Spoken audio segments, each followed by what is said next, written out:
ಕಣ್ಣ ಮುಂದೆ ನಾನು ಜಲ್ದಿ ಸತ್ತು ಮುಂದೆ ನಿನ್ನ ಜೀತದಾಳಾಗಿ ಹುಟ್ಟಿ ಹೊತ್ತು ತಿರುಗುತ್ತೀನಿ ಋಣ ಮುಗಿಸುತ್ತೀನಿ ಗೆಳೆಯ ಚುಚುಕು ಗೆಳೆಯ ಆಗ ನೀನೆ ಒಡೆಯ ನಾನು ಗೆಳೆಯ.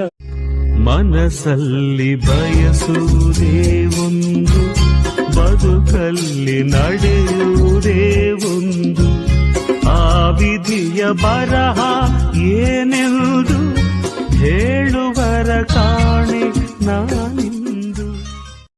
ಸ್ವಾರ್ಥವಿಲ್ಲದೆ ಪ್ರೀತಿ ಹಂಚುವ ಸ್ನೇಹ ಮೆರಿಬೇಕು ನೂರ್ಕಾಲ ನಿಲ್ಲಬೇಕು. Download ShareChat.